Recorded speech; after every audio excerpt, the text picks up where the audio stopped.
Hello and welcome दोस्तों। आज की इस वीडियो में मैं बात करूंगा कि कल बाजार कैसा होगा। पिछले वीडियो में हमने जो डिस्कस किया था उस पर भी बात करूंगा। क्या हमारा जो डिस्कशन है वो सक्सेसफुल रहा है या नहीं, और हम बात करेंगे कि कल के लिए हमारा इम्पोर्टेंट लेवल क्या हो सकता है, कहाँ से बाजार यानी कि निफ्टी में मूवमेंट आएगी और कहाँ से निफ्टी कमजोर होकर नीचे नीचे के लेवल तक जा सकती है। ओके, तो इन सब सारी चीजों पे हम बात करेंगे। उससे पहले वीडियो को लाइक और चैनल को सब्सक्राइब कर दीजिए। ओके, तो पिछले दिन क्या हुआ। पिछले दिन जो क्या हुआ कि जो रैली आई थी, जो डील के वजह से ईरान और अमेरिका की डील की खबरों ने बाजार को अच्छा खासा ऊपर लेके गया। ओके, और अगर मैं साथ में यहाँ पे ग्लोबल बाजार देखूं तो आज ग्लोबल बाजार में शानदार तेजी है। नेस्डेक 2% ऊपर, S&P 500 1.5% के आसपास। सबसे ज्यादा जो तेजी देखी गई है वो है जापान का मार्केट, निकेई 224 5%, 5.5% से ऊपर बंद हुआ है। क्या बात है। उसके बाद में चाइनीज मार्केट, कोरियन मार्केट अच्छी खासी तेजी है। और साथ में मैं देख रहा हूं कि यहाँ पे ब्रेंट क्रूड में शार्प डिक्लाइन देखने के लिए मिला था और आज भी ये करीब 2% नीचे गिरा है। ओके, तो ये अच्छा संकेत है इक्विटी मार्केट के लिए, क्रूड का गिरना। और अब मैं निफ्टी पे आता हूं। ओके, तो आप देखो कि मैं इसे मैं इसे क्या करता हूं कि छोटे टाइम फ्रेम पे 5 मिनट कैंडल पे आता हूं। ओके, तो आज क्या हुआ। बाजार बाजार आज गैप अप खुला।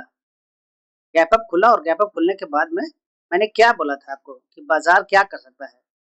बाजार अगर गैप अप खुलता है तो एक ऊपर की ओर जा सकता है और उसके बाद में थोड़ा सा रिटेस्ट लेकर के यानी कि 50% से रिटेस्ट लेकर के फिर एक और ऊपर जा सकता है। यानी कि ऐसे गया, फिर यहाँ से रिटेस्ट लिया, फिर से यहाँ से बाउंस करके फिर एक इस तरीके से बाजार ऊपर जा सकता है। ओके, तो ऐसा नहीं हुआ। और मैंने दूसरा सिनेरियो क्या बोला था कि बाजार क्या कर सकता है। बाजार वो गैप अप खुलेगा और ये जो प्राइस है आज का क्लोजिंग, बाजार वहां पे सस्टेन करेगा तो बाजार ऊपर जाएगा। हालांकि बाजार एक दायरे में घूमा, इसका कारण है कि आज सेंसेक्स का एक्सपायरी था। अगर आप देखो तो बाजार इस एरिया के आसपास ही घूमता रहा। ओके, यहाँ से लेकर के अगर मैं बात करूं तो एक जोन में ही घूमता रहा है, इस जोन में।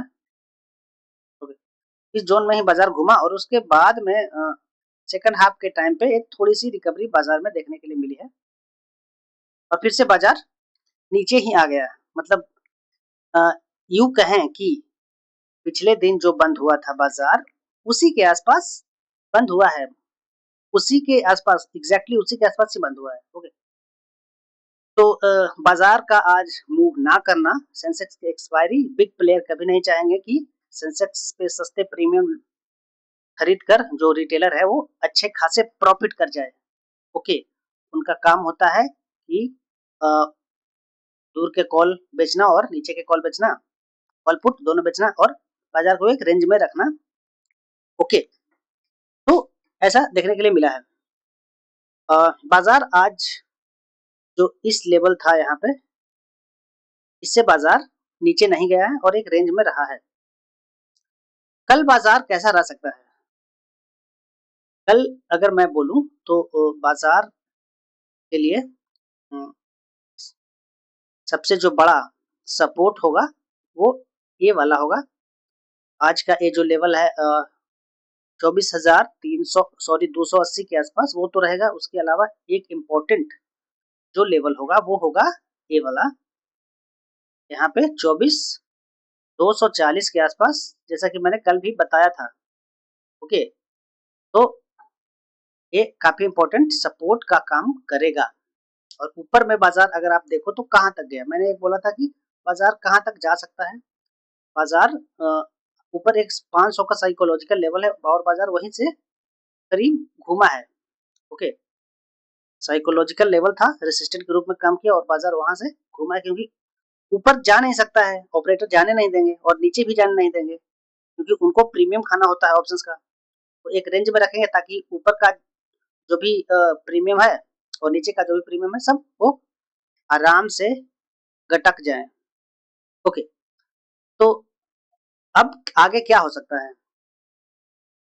आगे जिस तरीके से बाजार आज बंद हुआ है, बाजार जब तक इसके नीचे नहीं आता है, जो कि मैंने बोला कि 24,240 के नीचे अगर ये ट्रेड करता है, करना शुरू कर देता है और कम से कम 15 मिनट तक ये नीचे सस्टेन करना चाहिए इसको। ओके, नीचे सस्टेन करता है तो आपको फिर से रीटेस्ट लेकर के फिर से नीचे आता हुआ दिखेगा और फिर से हो सकता है कि ये 24,000 का लेवल फिर से टच कर दे। ओके, जब तक नीचे ट्रेड नहीं करेगा तब तक ऐसा नहीं होगा। अगर नीचे ट्रेड करेगा तो ही पॉसिबल है, और जब तक ये इसके ऊपर ट्रेड करेगा, मतलब कि आज जो हाई लगाया है अगर इसके ऊपर जाता है तो आपको ऊपर के लेवल भी देखने के लिए मिल जाएंगे, जो होगा 24,600 का। ओके, और कल किस तरीके से बाजार मूवमेंट कर सकता है, गैप अप या गैप डाउन? अगर कल फ्लैट खुलता है, फ्लैट खुलता है, फ्लैट खुलने के बाद में जैसे कि क्लोजिंग के आसपास ही खुलता है, तो क्या कर सकता है कि बाजार एक बार के लिए आज का जो मैंने ये बताया था 24,240 वहां तक इसको आना चाहिए, और वहां से आने के बाद लोगों को अगर ट्रैप करना होगा तो नीचे नीचे यहाँ पे 5 मिनट का कैंडल या जो भी हो नीचे दिखा देगा कि भाई ये ब्रेक हो रहा है, तो लोग यहाँ से पुट बाई करना शुरू कर देंगे और फिर वहां से ऊपर की ओर चला जाएगा, और ऊपर की ओर चला जाएगा और फिर से मे बी एक 24,470-75 तक जाए, और अगर आज का जो हाई है इसको भी ब्रेक करता है तो आपको फिर से ऊपर जाता हुआ दिखेगा। हालांकि बीच में 500 का साइकोलॉजिकल लेवल है, अगर 24,500 का लेवल को ब्रेक करता है तो आपको 24,600 तक जाता हुआ दिखेगा। ओके, तो ये चीजें पॉसिबल है। अगर क्या करता है कल बाजार, कल बाजार जो आज का हाई है 24,500 के आसपास, अगर उसके नीचे खुल जाता है तो बाजार में क्या क्या हो सकता है कि एक थोड़ी सी सेलिंग आ सकती है, और सेलिंग आ सकती है तो ज्यादा तो नहीं आना चाहिए, जो आज का जो क्लोजिंग है वहां तक आना चाहिए, और वहां से फिर से बाजार एक दायरे में घूम सकता है इस तरीके से। ओके, और बाजार अगर 500 के ऊपर खुल जाता है, 500 का जो साइकोलॉजिकल लेवल है अगर ऊपर खुल जाता है, और ये जो ऊपर खुलने के बाद में अगर ये सस्टेन कर जाता है, सस्टेन कर जाता है जैसे कि 500 का सस्टेन करता है, इस तरीके का कैंडल बन जाता है ऊपर में एक अच्छी खासी ग्रीन कैंडल, तो आप देखना कि बाजार थोड़ा सा रिटेस्ट लेकर के फिर ऊपर की ओर जाता हुआ दिखेगा, और ऊपर के जो भी लेवल्स है उसको वो टच करता हुआ भी दिखने चाहिए। ओके, तो अब मैं क्या करता हूँ, अब मैं इसको क्या करता हूँ कि सारे ड्रॉइंग्स को हटाता हूँ और एक बड़े टाइम फ्रेम पे देखने की कोशिश करता हूँ, वन डे टाइम फ्रेम पे। ओके, तो ये है one day time frame. One day time frame पे जो सबसे ज्यादा इम्पोर्टेंट रेसिस्टेंट का काम करेगा वो होगा ये एरिया 24,600। जब तक बाजार 24,600 को ब्रेक नहीं करेगा, ओके, जब तक बाजार 24,600 को ब्रेक नहीं करेगा one day time one day time frame पे, तब तक बाजार ऊपर नहीं जाएगा। ओके, और ऊपर जाएगा तो एक जो गैप बना हुआ है मैंने ये लगा रखा है, आपको एक गैप भरता हुआ दिखेगा बाजार, और 25,000 तक 25,150 170 तक ये जाता हुआ दिख सकता है। उससे पहले इसको इस एरिया को ब्रेक करना होगा जो कि है 24,600 का। ओके, तो आपको क्या लगता है बाजार कल कैसा होगा? प्लीज कमेंट में बताइएगा। ओके, तो मिलते हैं अगले वीडियो में, तब तक के लिए वीडियो को लाइक और चैनल को सब्सक्राइब जरूर कर दीजिएगा।